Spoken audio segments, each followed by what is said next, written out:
بسم الله والحمد لله والصلاة والسلام على رسول الله وعلى آله وصحبه ومن والاه. ربي اشرح لي صدري ويسر لي أمري واحلل عقدة من لساني يفقهوا قولي. Mes chers frères, mes chères sœurs, aujourd'hui avec l'aide d'Allah Tabarak wa Ta'ala, on va voir les mérites et l'importance de la prière.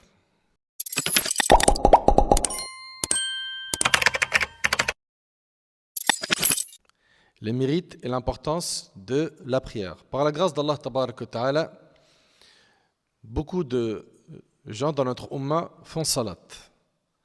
Alhamdulillah, c'est un constat qui fait plaisir. On a beaucoup de jeunes et de moins jeunes qui font salat, qui prient. Mais il y en a qui prient avec paresse, qui prient sans connaître la valeur de la prière, et certains ne la font même pas. Cette conférence elle aura pour objectif de renforcer l'amour de la salat dans nos cœurs et également de vous donner des outils pour parler avec ceux qui ne font pas la prière jusqu'à maintenant. C'est bon? La prière, mes chers frères et mes chères sœurs, a énormément de mérites et je vais en citer, bi'idhnillah, 10. Le premier mérite de la salat, c'est que la prière est l'acte qu'Allah subhanahu wa ta'ala aime le plus. Vous entendez? La prière, c'est l'acte qu'Allah subhanahu wa ta'ala aime le plus. L'amour d'Allah subhanahu wa ta'ala implique d'aimer ce qu'Allah aime, n'est-ce pas? Tous ici on dit on aime Allah. Celui qui aime réellement Allah doit aimer ce qu'Allah aime. Et la prière est l'acte qu'Allah subhanahu wa ta'ala aime le plus. Notre bien-aimé alayhi salatu wassalam, quand on lui a posé la question quelle est l'œuvre la plus méritoire, quand on lui a dit ayyul amali ahabbu ila Allah ta'ala, quelle est l'action qui est la plus aimée auprès d'Allah? Qu'est-ce qu'il a dit alayhi salatu wassalam? Il a dit as-salatu ala waqtiha, la prière à son heure. C'est l'action qu'Allah subhanahu wa ta'ala aime le plus. Et toi qui aimes Allah, tu dois aimer ce qu'Allah aime.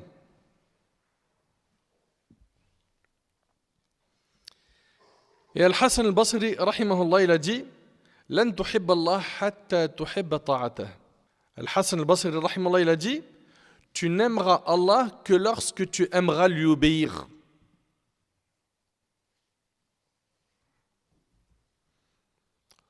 Donc si tu aimes vraiment Allah, tu te dois d'aimer ce qu'Allah aime.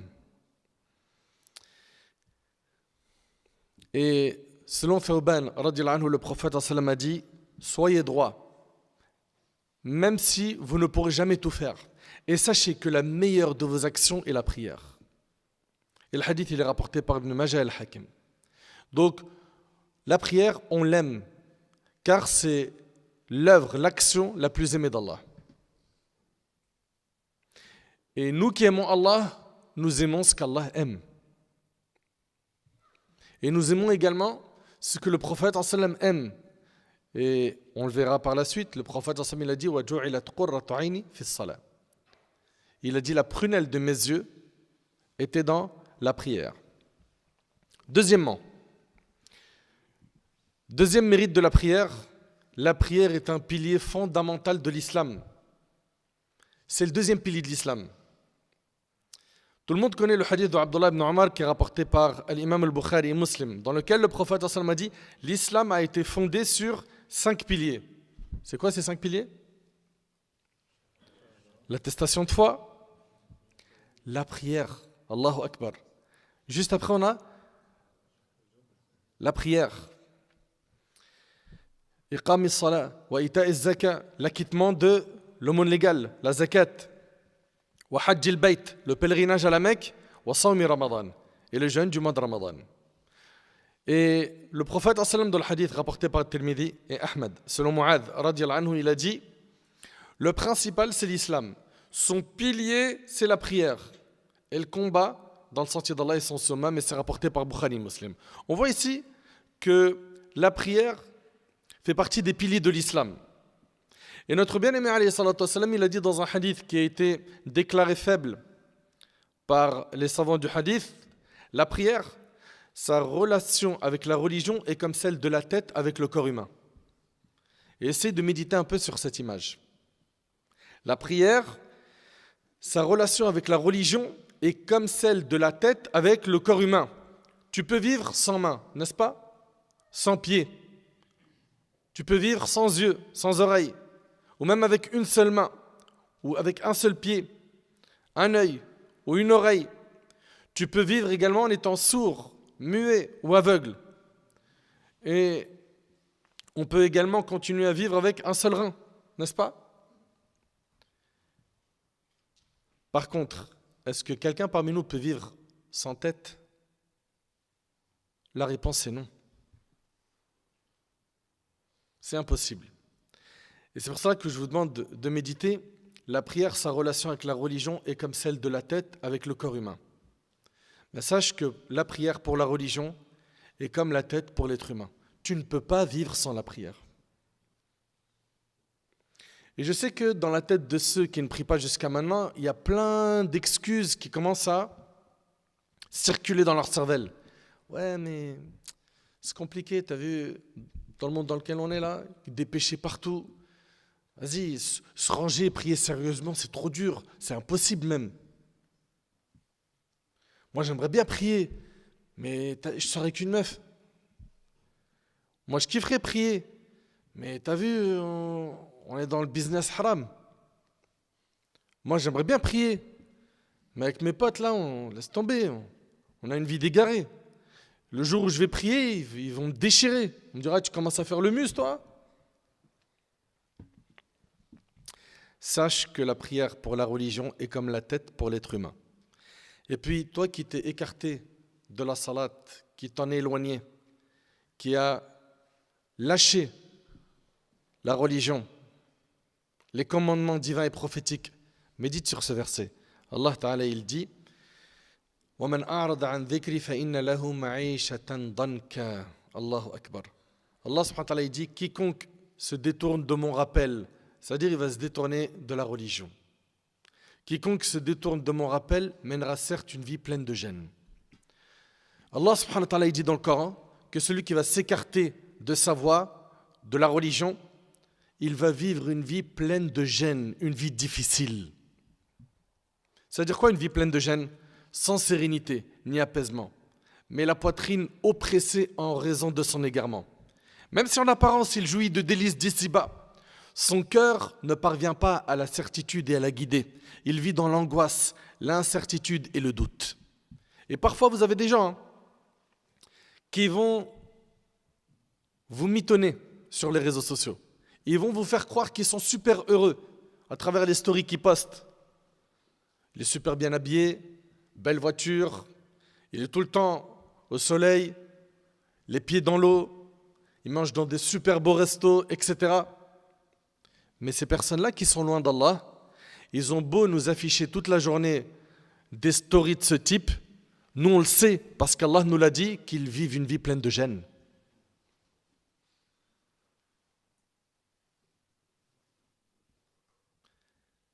C'est pas vrai ce qu'ils vous présentent, c'est du mytho. Et pour avoir une vie heureuse, c'est pas le matériel qui va te rendre heureux. On a plein de gens, ils sont ultra riches, ils sont souvent chez les psys, ils pensent au suicide. Moi, j'ai parlé avec un de mes frères hier, il est hyper visible sur le net,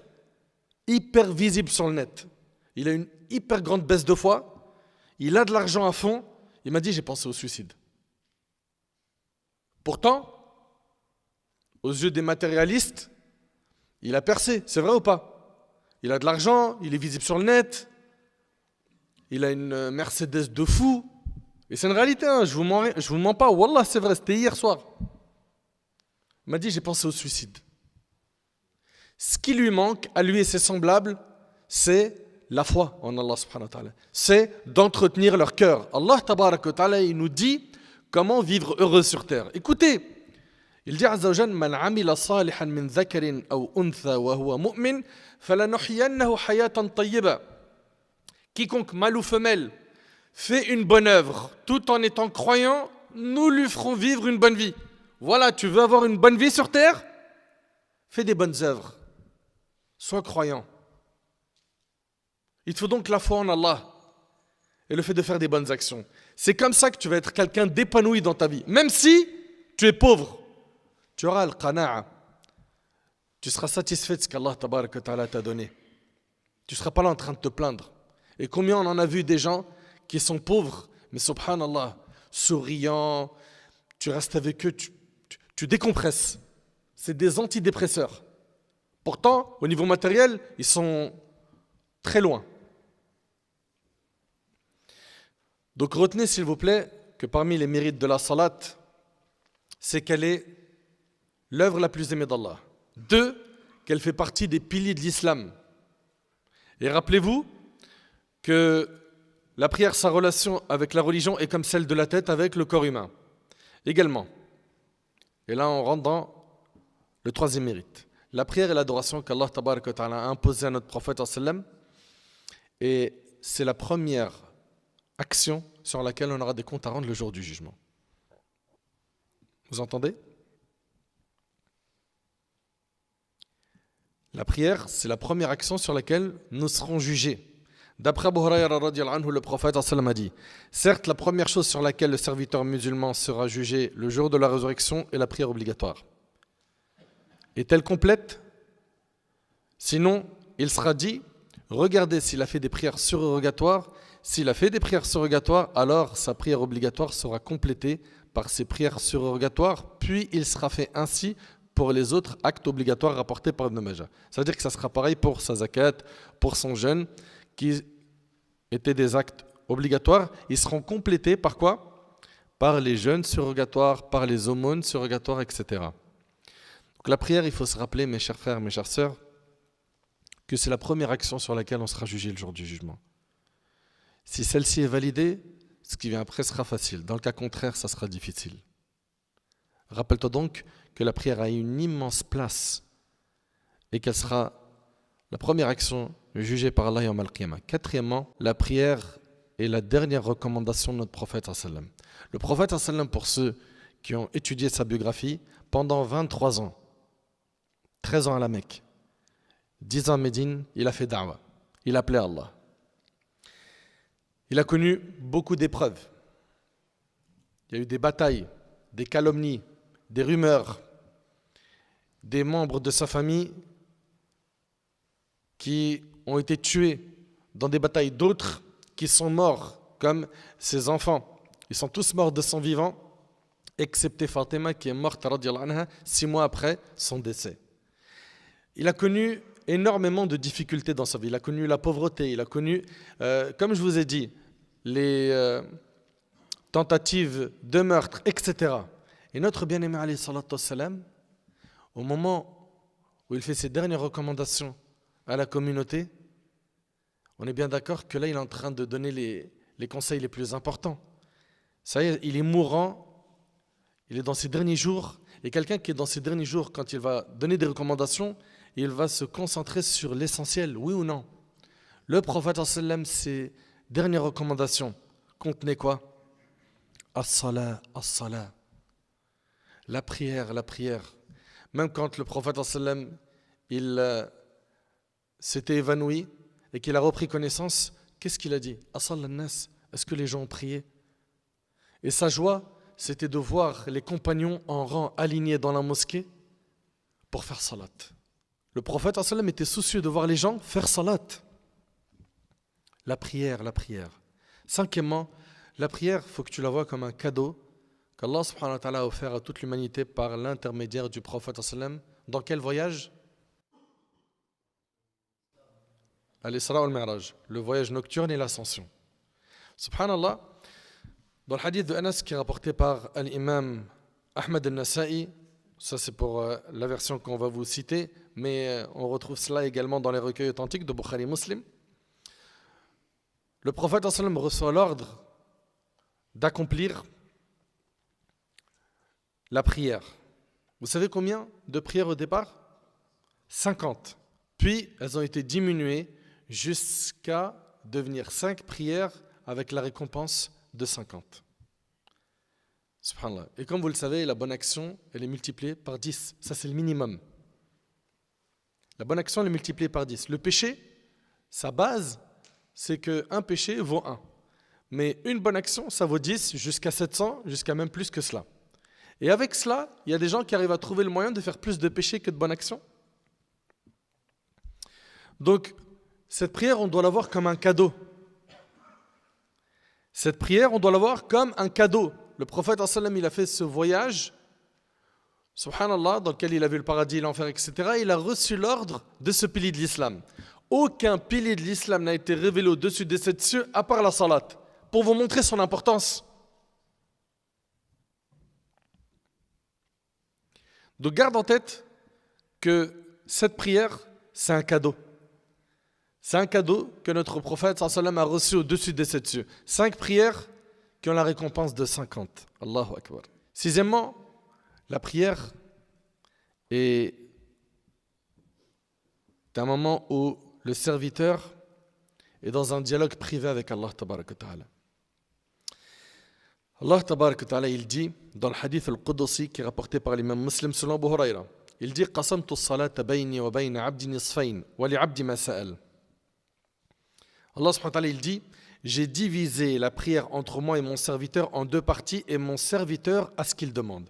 Ainsi, lorsque le serviteur dit Alhamdulillahi Rabbil Alamin, quand toi tu dis Alhamdulillahi Rabbil Alamin, Allah dit mon serviteur m'a loué. Hamidani Abdi. Allahu Akbar. Quand tu dis Alhamdulillahi Rabbil Alamin, Allah dit mon serviteur m'a loué. Hamidani Abdi. Lorsqu'il dit Ar-Rahman Ar-Rahim, qu'est-ce qu'Allah subhanahu wa ta'ala il dit? Il dit Athna alayya abdi, mon serviteur m'a glorifié. Lorsqu'il dit Maliki yawmiddin, Allah subhanahu wa ta'ala il dit Majjadani abdi, mon serviteur m'a honoré. Lorsqu'il dit Iyyaka na'budu wa iyyaka nasta'in, Allah ta'ala il dit ceci est entre moi et mon serviteur a ce qu'il demande. Lorsqu'il dit Ihdina as-sirata al-mustaqim, sirata alladhina an'amta alayhim ghayri al-maghdubi alayhim wa lad-dallin, Allah il dit ceci est pour mon serviteur a ce qu'il demande. Et qu'est-ce que tu demandes toi dans la Fatiha? Oui. Ihdina as-sirata al-mustaqim. Ça veut dire quoi Ihdina as-sirata al-mustaqim? Guide-moi ya Allah vers le droit chemin. Et Allah subhanahu wa ta'ala dit ceci est pour mon serviteur à ce qu'il demande. Allahu Akbar.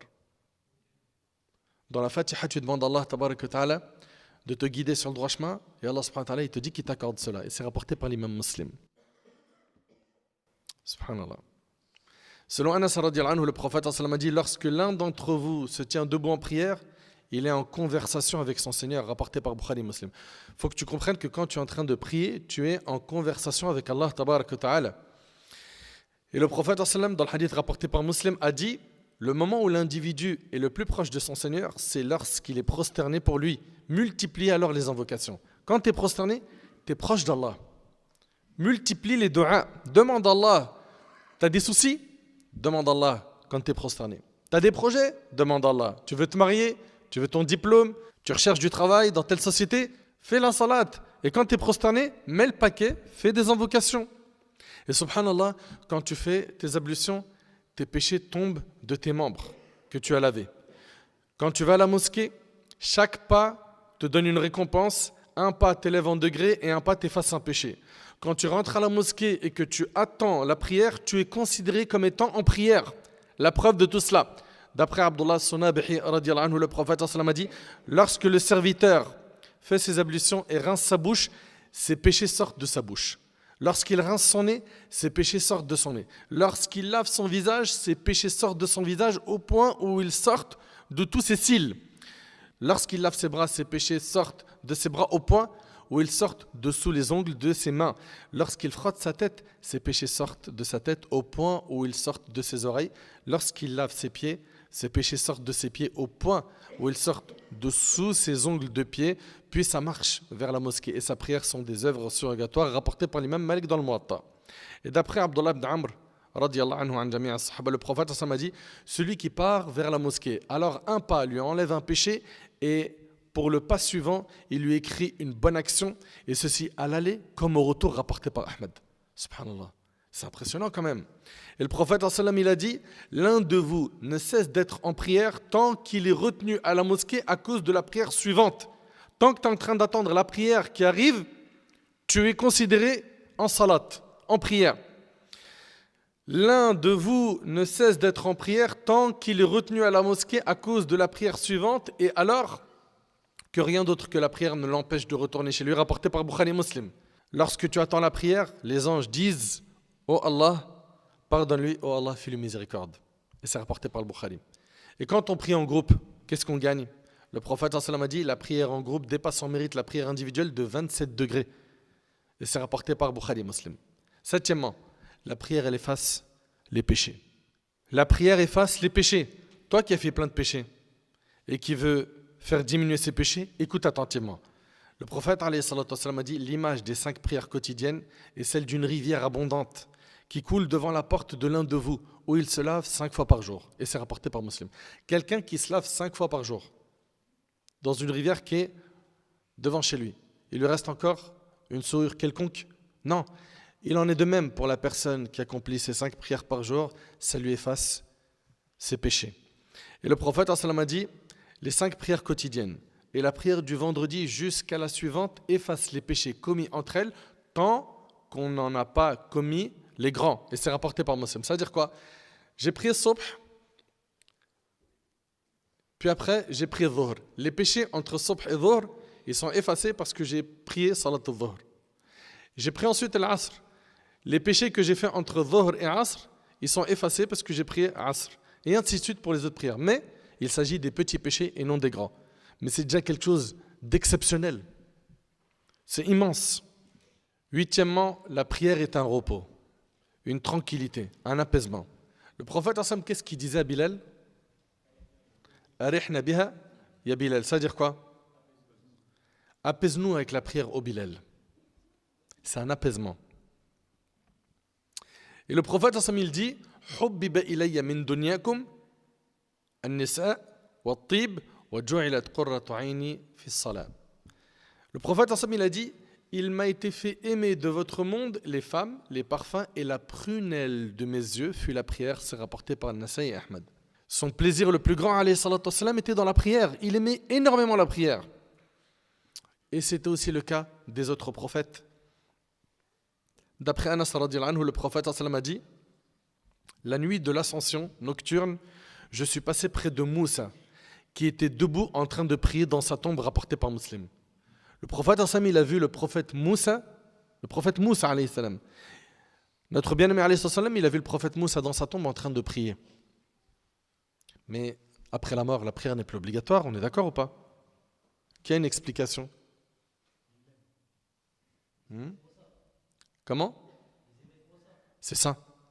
Ce n'était pas une prière faite par obligation, mais c'était tellement un plaisir que les prophètes étaient attachés à cette adoration. Et ils la continuent même dans leur tombe. Et ça, ce n'est pas que le cas de Moussa, c'est le cas des prophètes. Ils prient dans leur tombe. Parce que c'est un plaisir.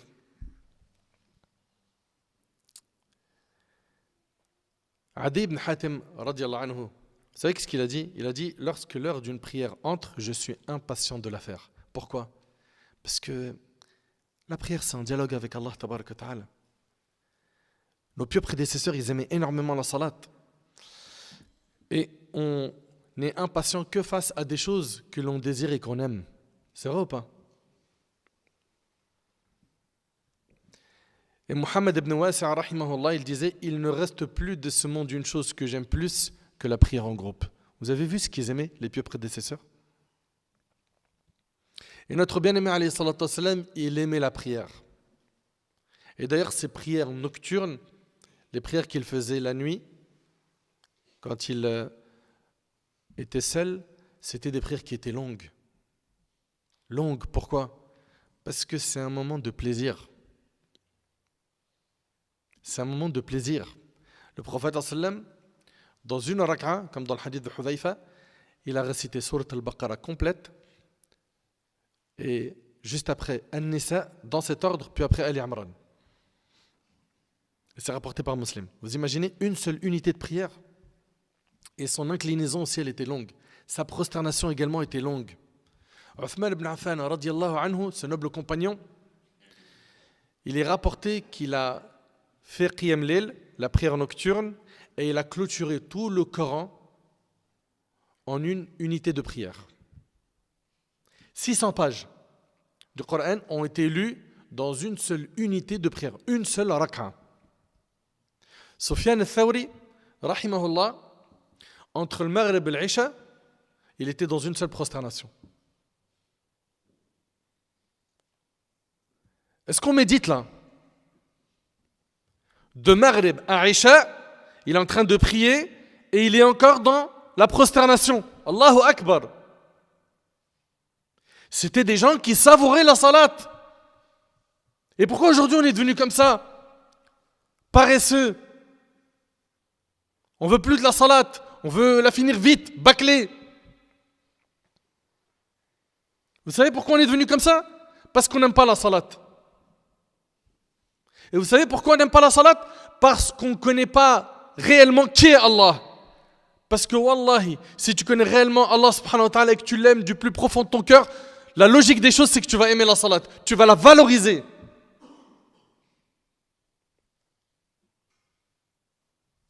Wallahi, c'est terrible. Omar radiallahu anhu, il a été poignardé pendant salat al-fajr par Abu Lu'lu' al-Majusi et il continue la salat. Il est poignardé. Il continue. Ils aimaient trop la prière. Abbad ibn Bishr, radiallahu ta'ala anhu, et c'est rapporté par l'imam Ahmad et Abu Daoud. Il est en train de monter la garde d'une armée. Il monte la garde d'une armée. Puis Abbad, il se met à prier. Pendant salat, il reçoit une flèche. Vous entendez? Pendant salat, il reçoit une flèche. Puis après, il reçoit une deuxième flèche. Et une troisième flèche. Fatajawaz fiha. Et là, il s'est hâté de finir cette prière. Parce qu'il est blessé. Il a mal. Puis, son compagnon lui dit, mais pourquoi? Pourquoi est-ce que tu as attendu tout ce temps? Il lui a posé la question, pourquoi? Est-ce que tu ne m'as pas alerté?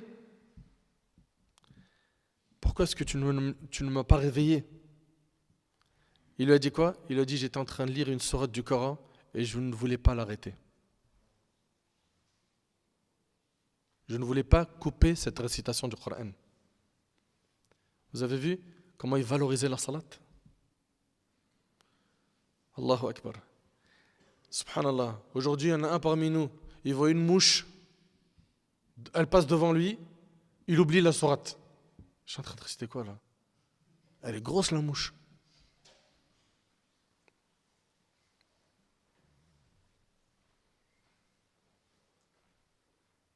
Ou bien pendant qu'il est en salat, il entend ses parents dire, ils viennent ce soir. C'est terminé. Il ne sait plus ce qu'il récite. Qui vient ce soir? Il n'y a plus de concentration. C'est quoi ça, franchement? Quand est-ce qu'on va adorer Allah tabaraka wa ta'ala comme lui le veut et pas comme nous on veut? Quand? Les pieux prédécesseurs, quand ils rentraient en salat, ils étaient concentrés. Ni la chaleur, ni le froid, ni insectes, ni mouches, moucherons, moustiques, rien ne les déconcentrait de salat. Ils étaient focus sur leur prière. Il faut qu'elle soit qualitative. Un de nos pieux prédécesseurs, il a dit, les pauvres, les adeptes de la dunya, ils sortent de cette vie sans en goûter son plus grand délice. On lui a dit, et quel est son plus grand délice? Il a dit l'amour d'Allah. L'amour d'Allah, sa compagnie, l'envie de le rencontrer, se diriger vers lui et se détourner de toute autre chose que lui. Neuvièmement, la prière a été imposée à tous les prophètes et elle est descendue dans toutes les religions. Vous écoutez? Neuvièmement, la prière a été imposée à tous les prophètes et dans toutes les religions, on y trouve la prière. Allah tabaraka wa ta'ala dans Surat al-Baqarah, il dit وَعَهِدْنَا إِلَى إِبْرَاهِيمَ وَإِسْمَاعِيلَ أَنْ طَهِّرَ بَيْتِيَ لِلطَّائِفِينَ وَالْعَاكِفِينَ وَالرُّكَّعِ السُّجُودِ. Et nous confiâmes à Ibrahim et Ismaïl ceci: purifiez ma maison pour ceux qui tournent autour, ils font retraite pieuse, s'y inclinent et se prosternent. Donc la prière existait à l'époque d'Ibrahim alayhi salam. Allah Ta'ala, il parle du prophète Daoud alayhi salam dans Sourate Sad. Il nous dit wa kharra raki'an wa anab, et tomba prosterné et se repentit. Zacharia alayhi salam, quand on lui annonça qu'il allait avoir un enfant, Allah Ta'ala a dit fanadathu al-malaikatu wa huwa qa'imun yusalli fil mihrab. Alors les anges l'appelèrent pendant que debout il priait dans le sanctuaire. Le prophète Zacharia, il priait. Allah Ta'ala parle à Moussa alayhi salam et il lui dit wa aqimus salata wa atuz zaka warka'u ma'ar raki'in, et accomplissez la prière et acquittez la zakat et inclinez-vous avec ceux qui s'inclinent. Maryam alayhi salam, au passage, ce n'est pas une prophétesse. Il n'y a jamais eu de prophète femme. Maryam, Allah Ta'ala dit ya Maryam uqnuti li rabbik wasjudi warka'i ma'ar raki'in. Ô Marie, obéis à ton Seigneur, prosterne-toi et incline-toi avec ceux qui s'inclinent.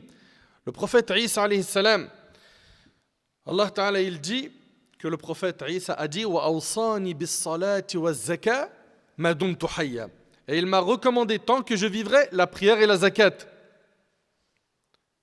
Donc on voit ici que tous les prophètes ont reçu l'ordre d'accomplir la prière. Allah Ta'ala a mentionné la prière de nombreuses fois dans le Coran. C'est pour montrer son importance. À partir du moment où tu es pubère, tu as la raison, tu te dois d'accomplir la salat. Et pour les femmes, elles n'ont pas le droit, comme vous le savez, de faire la prière quand elles sont indisposées, mais en dehors de cela, elles aussi, dès qu'elles sont pubères, elles doivent faire la prière. La prière est une obligation pour les hommes et les femmes, les riches et les pauvres, les malades et ceux qui sont en bonne santé. Même malade, tu n'arrives pas à prier debout, tu pries assis. Tu n'arrives pas à prier assis, tu as le droit de prier allongé en faisant ima, c'est-à-dire que tu vas t'incliner comme ça pour faire l'inclinaison et un peu plus pour la prosternation. Tu n'arrives même pas à faire ce geste de la tête, al-ima, parce que tu es très malade, tu feras ces gestes-là avec quoi? Avec tes yeux. C'est-à-dire que tu vas baisser tes yeux un petit peu pour l'inclinaison et un peu plus pour la prosternation. Subhanallah, on voit qu'il n'y a pas d'excuse valable pour délaisser la salat. Que tu sois en bonne santé ou non, fort ou faible, en temps de paix ou en temps de guerre, le prophète, même en temps de guerre, il a fait salat. Et nous, on arrive à nous trouver des excuses. Et quand on regarde les autres piliers de l'islam, la zakat, c'est pour ceux qui ont les moyens, n'est-ce pas? Si tu n'as pas d'argent, tu ne sors pas de zakat. Le jeûne, c'est pour ceux qui ont la santé, n'est-ce pas? S'il est atteint d'une maladie incurable qui l'empêche de jeûner, il n'a pas l'obligation de jeûner. Le hajj, c'est pour celui qui en a les moyens physiques et financiers. Par contre, vous remarquerez, pour la salat, il n'y a pas d'excuse. Même si tu n'as pas la santé, tu fais salat.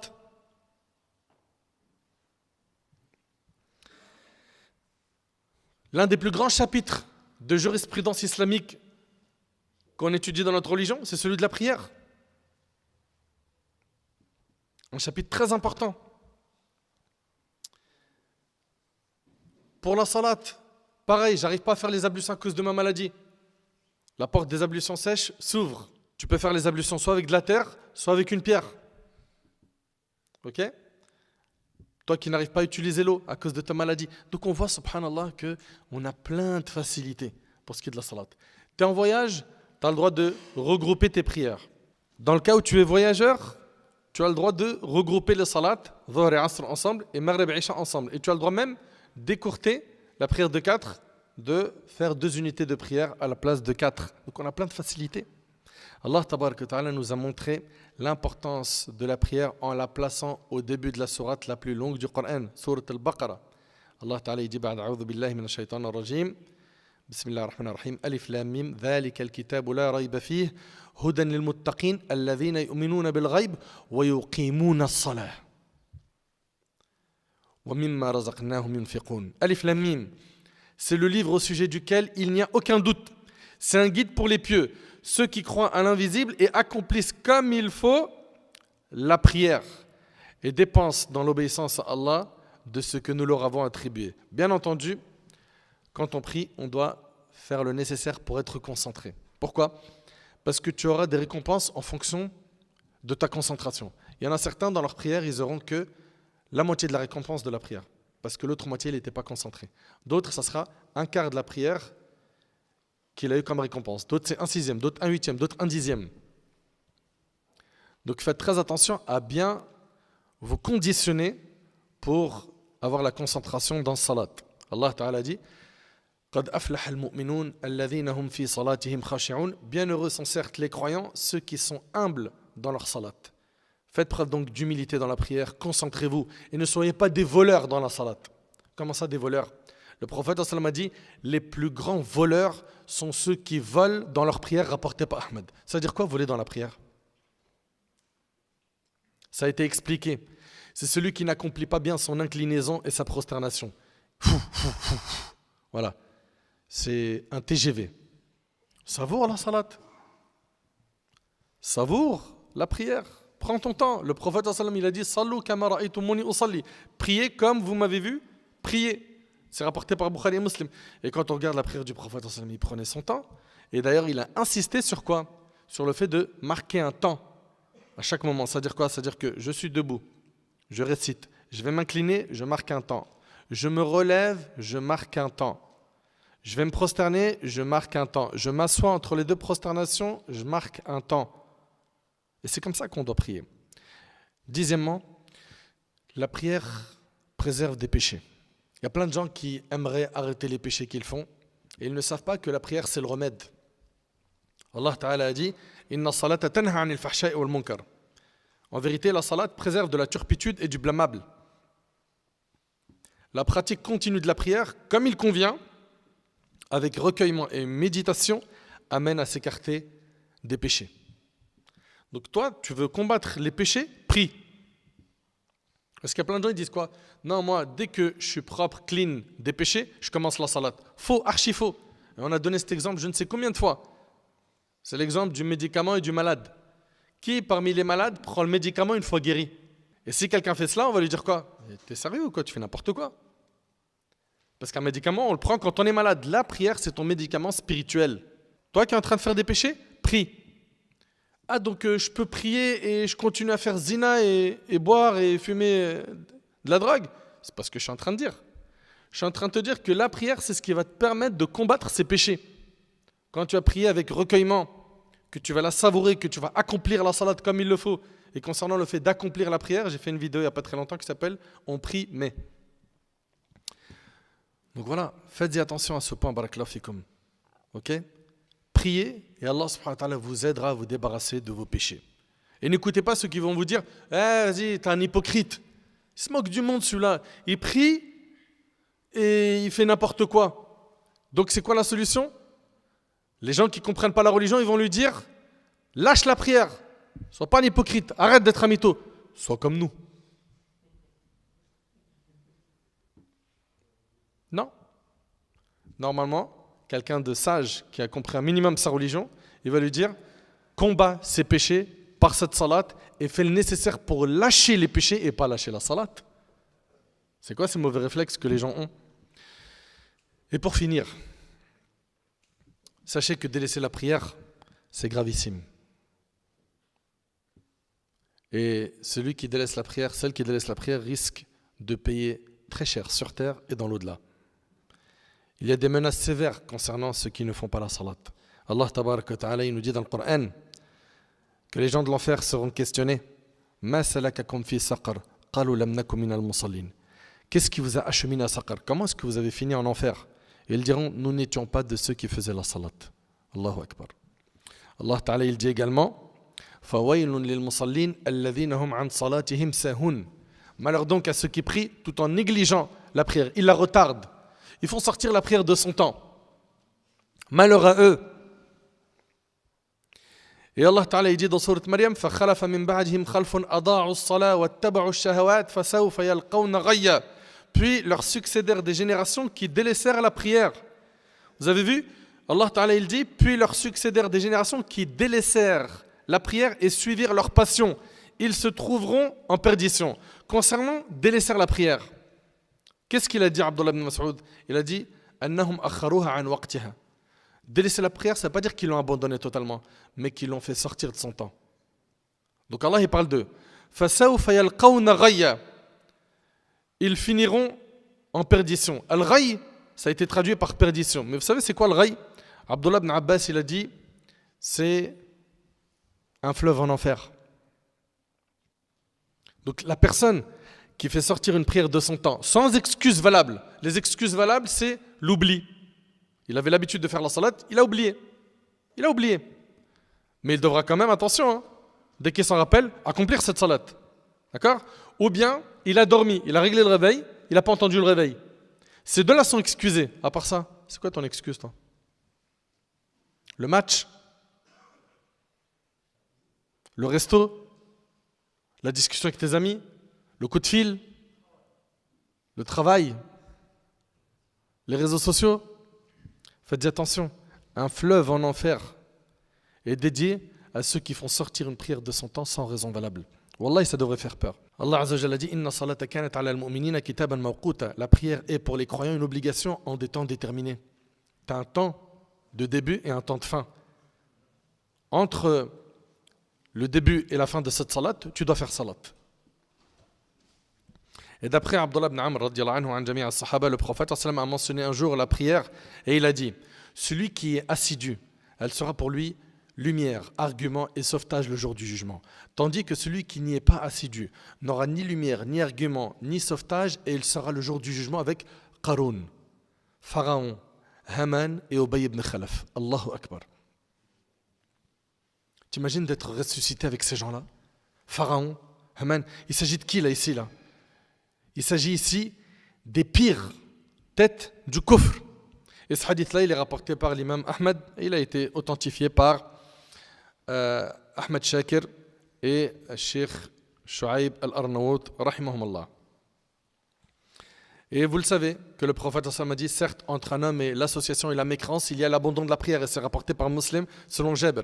Après, est-ce qu'il s'agit d'une grande mécréance ou une petite? Selon la majorité des savants, ils considèrent que celui qui ne prie pas sans nier l'obligation de la salat, il est considéré musulman, mais fasiq, pervers. Et selon l'imam Ahmed, il est considéré kafir billah. Là, on n'est pas là pour débattre de quel avis est le plus fort. Mais est-ce que toi, tu acceptes d'être cette personne dont les savants ont divergé? Est-ce qu'il est musulman ou kafir? C'est terrible.